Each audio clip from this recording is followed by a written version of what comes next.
まんまと大変を巻き起こしおった。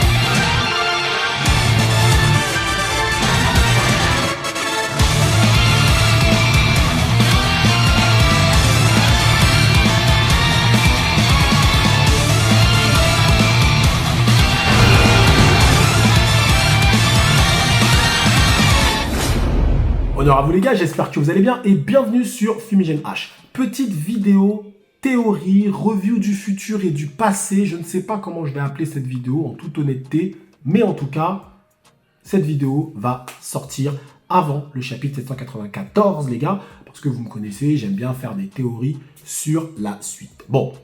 Après les événements du chapitre 793, j'ai été assez surpris de voir le déferlement de haine contre le général Uzen. Les gens l'ont appelé Uzen la fraude, qu'est-ce que c'est que cette attitude, qu'est-ce que c'est que cette bataille. Les gens ont déjà enterré Uzen d'une certaine façon, ok? Bon, je vais pas non plus trop défendre le général Uzen, parce que quand c'est Riboku qui fait une bourde, il se fait défoncer sur les réseaux, clairement. Quand c'est Uzen, il se fait défoncer. C'est comme ça, c'est le jeu. C'est le jeu, donc on doit l'accepter, même si le général Uzen... Moi, je l'apprécie clairement, mais il faut accepter que là, effectivement, le général Uzen, c'est compliqué son attitude. Voilà, il est compliqué à défendre, mais je vais quand même essayer dans cette vidéo, au moins, je vais essayer de le comprendre, pas forcément de le défendre, d'accord? Alors les frérots, la question que je me suis posée, et la question que je vous pose, c'est quel aurait été le placement idéal pour pouvoir contrecarrer le plan de Riboku? Parce que maintenant, on connaît les événements. On sait ce que Riboku avait prévu, Shibasho, on connaît un petit peu la force de frappe de Shibasho, le fait que Riboku se montre sur le champ de bataille, etc. etc. On a les événements, d'accord? Donc, le but de cette vidéo, c'est de se dire comment Uzen aurait pu mettre en place une stratégie, même sans le savoir, même sans savoir que Riboku va se montrer, mais comment la stratégie de Uzen aurait pu contrecarrer le plan de Riboku. Et les frérots, c'est la question que je me pose et c'est la question que je vous pose.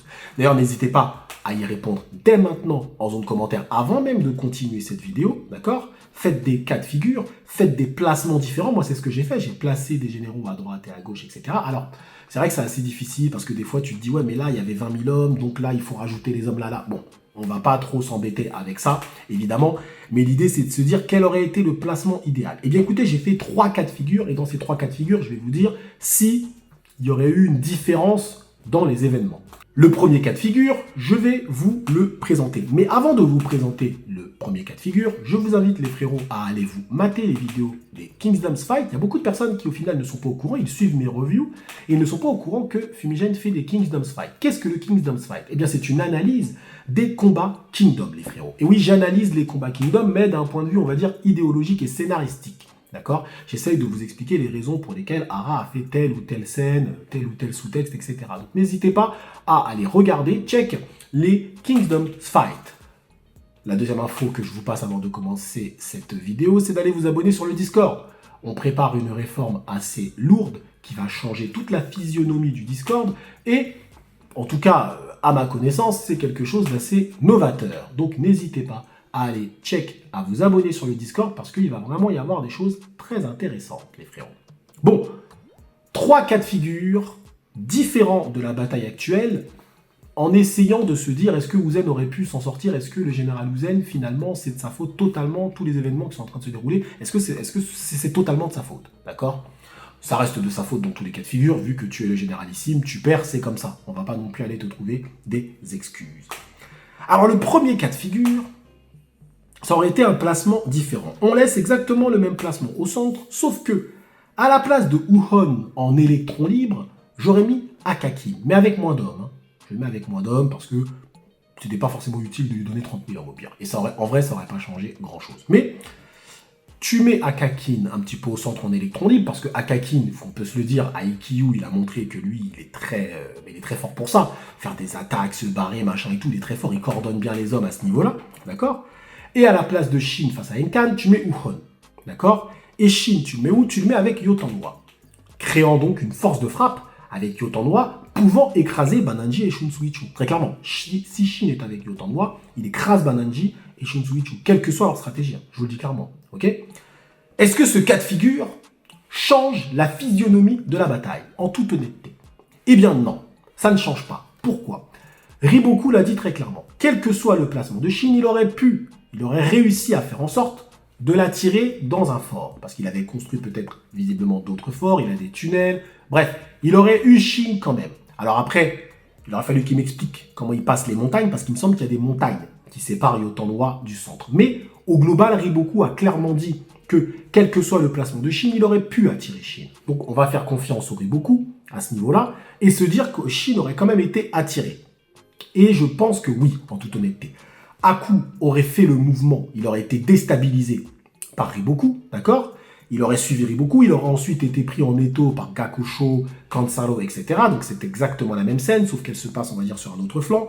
Riboku fuit, alors je sais pas comment il passe les montagnes, mais bref, il arrive jusqu'au flanc de Yotanwa, et Shin à ce moment-là aurait poursuivi le Riboku, et au final, tout se serait déroulé exactement de la même façon. Uhon, de toute façon, est neutralisé contre Enkan, et le centre est de toute façon balayé pour Shibasho, et il n'y a personne pour arrêter Shibasho au centre. Donc même si Shin rejoint Yotanwa, et même si Uhon est face à Enkan, ça ne change pas la physionomie de la bataille. Deuxième cas de figure. Le deuxième cas de figure, c'est tu laisses toujours Yotanwa sur son flanc, bien évidemment.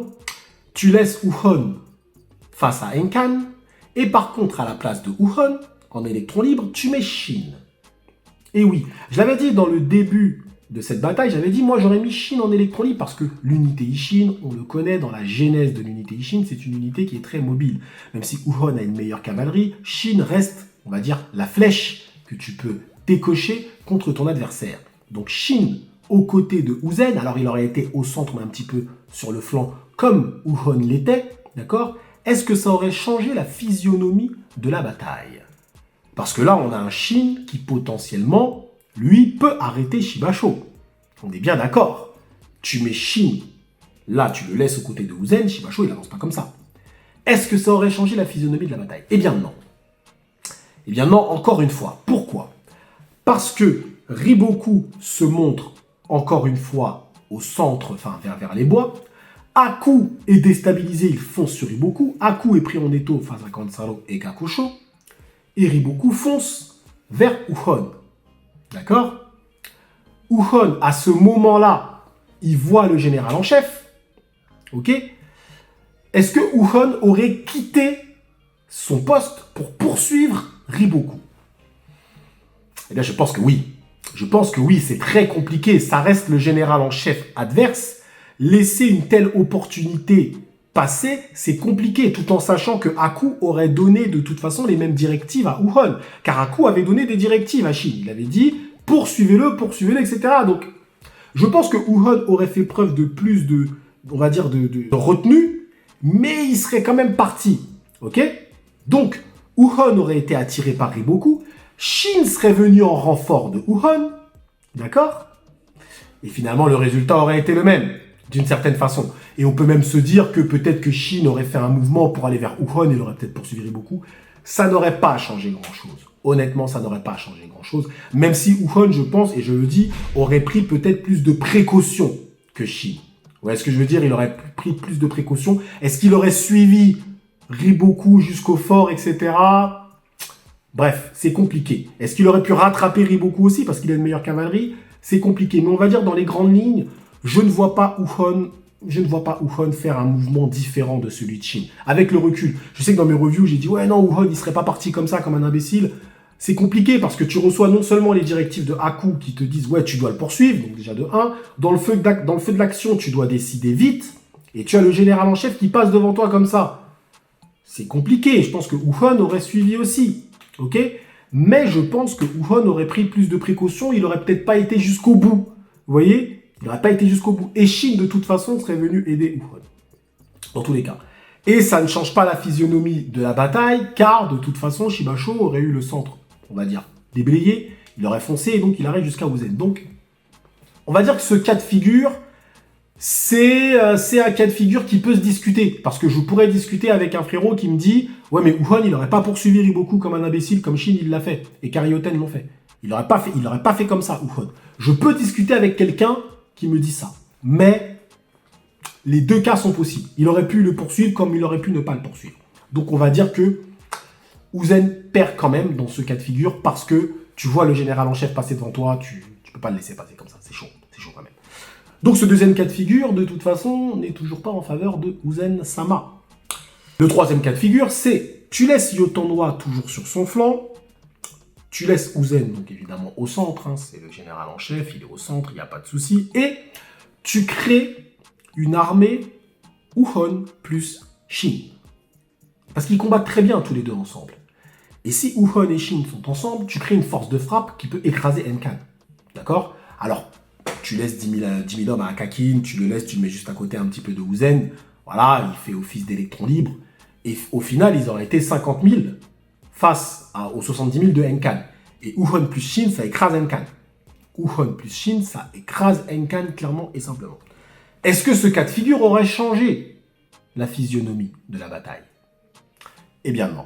Non, je ne pense pas. Et je vais vous dire pourquoi. Parce que Aku aurait toujours été déstabilisé par Riboku, Aku aurait toujours foncé vers les bois, donc Riboku se serait enfui dans les bois, et pareil, Wuhan et Shin voient Riboku passer, Shin se serait barré, et c'est la même chose. C'est peut-être même pire, parce qu'au final, il aurait peut-être eu moins d'hommes au centre, et Shibasho serait arrivé encore, on va dire, encore plus facilement face à Uzen. Donc au final, dans les trois cas de figure que j'ai énoncés, il n'y en a aucun où le général Uzen peut s'en sortir. Ce que j'essaie de vous faire comprendre dans cette vidéo, c'est que à partir du moment où Riboku s'est montré sur le champ de bataille, c'était très compliqué. Parce qu'il déstabilise l'armée centrale. Et à partir du moment où il déstabilise l'armée centrale, le résultat est le même.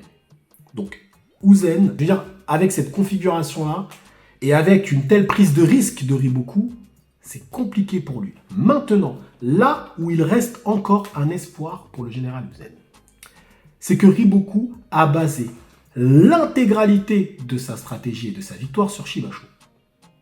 Et oui, tout repose sur Shibasho. Si Shibasho meurt, c'est terminé pour Riboku. C'est terminé, clairement et simplement. Parce que Kansaro, moi je donne pas cher de sa peau. Il a fait un 2v1 contre Shiryu, il n'arrivait même pas à la tuer alors qu'elle avait un angle mort. Diaga, il est mort. Ok, donc je veux dire qu'il faut bien comprendre que l'intégralité de la stratégie de Riboku repose sur Shibasho, ce qui n'est pas le cas pour Uzen. Uzen, lui, il perd Aku, il perd Denrimi, il perd ceci, il perd cela, il peut continuer encore. J'irai même plus loin, Uzen, il perd Shin, la bataille n'est pas terminée. La bataille n'est pas terminée, parce qu'il lui reste encore Wuhan. Vous voyez ce que je veux dire? Alors attention, c'est très chaud, hein. Ça serait une énorme perte pour lui. Mais je veux dire, Uzen n'a pas de personnage aussi important dans son armée. Alors on va me dire, ouais, mais il a Yotanwa. Oui, tu as Yotanwa, mais tu perds pas la bataille entière, même si tu perds Yotanwa. Et Yotanwa, après, elle a son armée, elle a des gens dans son armée et tout, attention.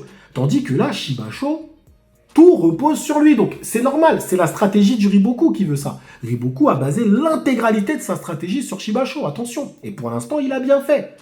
Mais c'est le point, c'est l'élément qui peut faire pencher, on va dire, selon moi, la bataille, c'est si Uzen arrive à stopper Shibasho. Mais bon, visiblement, là, évidemment que c'est mal parti et c'est mort, on est bien d'accord. Mais avec le recul, c'est ce que je me suis dit. Je me suis dit, putain, mais le seul truc pour Uzen, là, c'est de stopper le Shibasho, en fait. C'est Shibasho. C'est de tout mettre sur Shibasho. Autant Riboku a tout mis sur Shibasho en termes de force de frappe, autant Uzen, en fait, c'est tout mettre sur Shibasho, c'est envoyer tout le monde sur Shibasho, en fait. Il faut le tuer à tout prix. Mais il n'a personne pour faire ça. Il n'a personne. Parce que les personnes qui étaient en capacité de le faire ne sont pas là. Shin et Wuhan ne sont pas là, Yotanwa n'est pas là, et Aku est mort. Et Aku, il n'aurait pas fait... Aku, je pense qu'il aurait pu blesser Shibasho, s'il était à 100% de ses capacités, mais il n'aurait pas... Évidemment qu'il n'aurait pas battu Shibasho, c'est impossible. Mais il aurait pu le blesser un petit peu, je pense. Donc voilà. Ce que j'essaye de vous montrer dans cette vidéo, c'est que c'est très compliqué, là. La situation actuelle, elle est très compliquée. Riboku a fait un mouvement. En fait, le mouvement de Riboku, c'est un mouvement bouleversant. Comme les vrais ont la référence. c'est un mouvement bouleversant, parce que c'est un mouvement qui est très très rare dans Kingdom, que le généralissime se montre comme ça, surtout un généralissime qui n'est pas un combattant. Pareil, beaucoup, on a bien vu sa prestation dans la bataille de Guyane, ok. C'est pas un truc de ouf, Riboku. On nous le vendait comme un guerrier, soi-disant. On va arrêter cette connerie. Riboku, c'est pas un combattant. Et pourtant, il a été sur le champ de bataille. Donc, Uzen ne pouvait pas se dire Riboku va venir sur le champ de bataille. C'est pas possible. Ok. Je suis pas en train de l'excuser ni de le justifier. Attention, visiblement, il est en train de se diriger vers une défaite. Donc, moi, je ne trouverai pas d'excuses. Je ne ferai pas comme les amis de mes frérots qui trouvent des excuses à la défaite de Riboku à Giyu. Vous voyez ce que je veux dire? Il y a des mecs qui trouvent des excuses. Ouais, mais c'est parce que, tu sais, il avait le soleil dans les yeux et tout, donc c'est pour ça qu'il a perdu Riboku. Non, non, non, non. Il a perdu, terminé. Ok? Riboku lui-même dit qu'il a perdu de toute façon. Eh bien, c'est la même chose pour Uzen. Si Uzen perd là, moi, je n'irai pas trouver des excuses pour Uzen. Je dirais, c'est une défaite. Il a perdu, fin. Il a perdu. Vous voyez ce que je veux dire? Et même avec le recul, je me dis, mais là, le plan de Riboku était trop puissant. Même le plan qu'il avait fait, donc la cage face à Kanki, même ce plan-là, selon moi, tu pouvais d'une certaine façon t'en sortir parce que ce plan-là, pour moi, il était grillé. Il était grillé d'avance. Tu passais les châteaux, tu voyais qu'il n'y avait personne et tout, machin. Ce plan-là, il était, pour moi, tu pouvais le déjouer. Uzen, d'une certaine façon, l'a déjoué parce qu'il n'a pas été. Il a dit, ça pue, j'y vais pas. Tu vois, donc, voilà. Ce plan, tu pouvais le deviner. Mais là, celui-là, c'est compliqué. Parce que tu rentres en guerre avec eux, avec Zhao, et même si tu fais retraite avant ou après, ou non, ça sert à rien, t'es pris. T'es pris dans son truc parce qu'il va venir sur le champ de bataille. Et ça, tu le sais pas, cette information-là, elle est cruciale. Vous voyez ce que je veux dire? Si Uzen, il a cette information-là, c'est pas la même chose. C'est pas la même chose parce qu'il dit personne ne suit beaucoup, laissez-le. Il va courir, laissez-le, il va faire son jogging, laissez-le, on s'en fout. Et là, c'est pas la même chose. Parce que Uhon reste évidemment au centre, personne ne bouge, Riboku, il fait son petit footing, il va jusqu'à sa forteresse version Wish, tout le monde s'en fout. Et Uhon, aux côtés de Uzen, Shibashu, il avance pas comme ça. Clairement et simplement. Déjà, pour bloquer Kansaro, t'envoies Kakin, tu te prends même pas la tête. Clairement et simplement. Et Uhon fait face à Shibashu. On le sait. Il le bat pas, mais il fait face. Après, t'as un Haku qui peut venir. Bref, ça n'a rien à voir. La physionomie n'a rien à voir. Et c'est encore pire si tu mets Shin au centre. Donc, bref. Voilà, les frérots, cette vidéo pour essayer de comprendre un petit peu le général Uzen. Pour essayer de vous montrer, de vous prouver, de vous démontrer que dans le cas actuel, c'était quasi impossible pour lui de s'en sortir. Je vous dis, le cas de figure le plus discutable selon moi et celui sur lequel je pense qu'il peut y avoir débat, c'est si Uhon se retrouvait face à Enkan et Uhon se trouve voir passer Riboku devant lui comme Shin l'a vu, enfin il l'a vu, voilà, en tout cas il apprend que Riboku est pas très loin. Est-ce que Uhon serait parti tête baissée comme ça? C'est le côté le plus discutable. Uhon, il a quand même plus de stratégie que Shin. Et honnêtement, c'est vrai que ça peut se discuter. Je vous dis, c'est le cas le plus discutable pour moi et c'est le cas qui aurait pu, à la rigueur, changer un petit peu la donne. Mais même celui-là, si on reste dans les grandes lignes, pour moi, ça reste un petit peu une défaite. Voilà les amis, en tout cas, je vous remercie d'avoir suivi cette petite vidéo review du passé et du futur jusqu'au bout. Prenez soin de vous et que l'honneur soit avec Uzen. Les gars, n'enterrez pas Uzen. N'enterrez pas Uzen.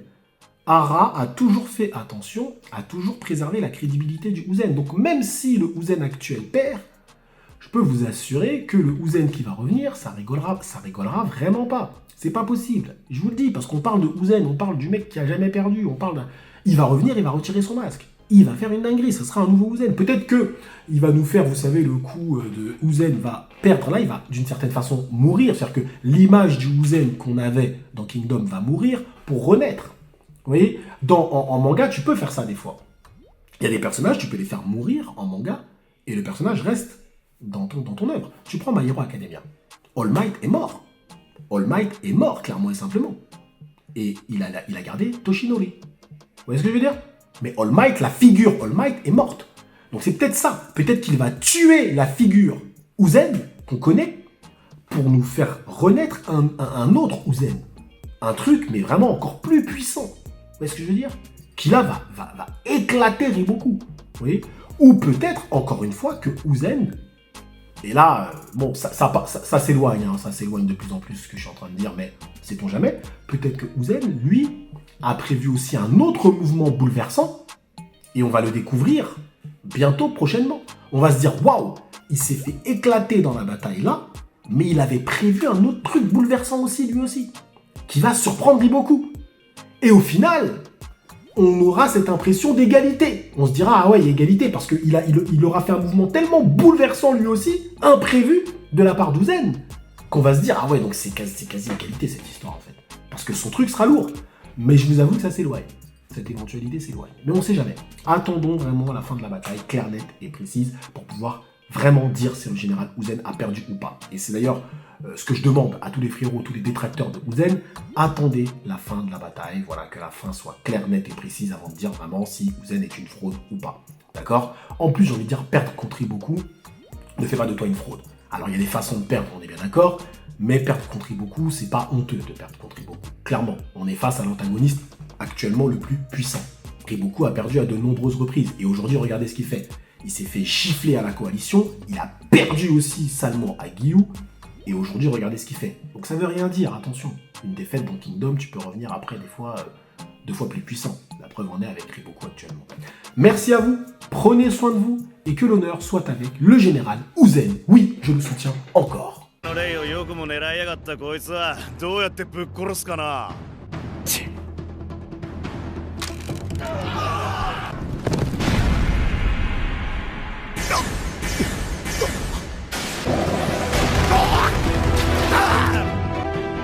邪魔だ。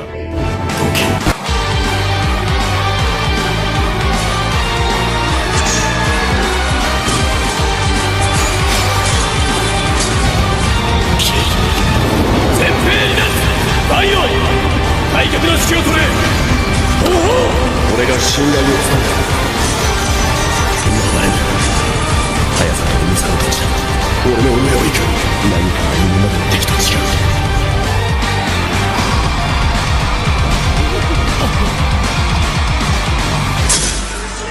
奴の槍をもう少し見ておく必要があるのだ。もそもコースで紫伯様の妹君は殺されたのですか。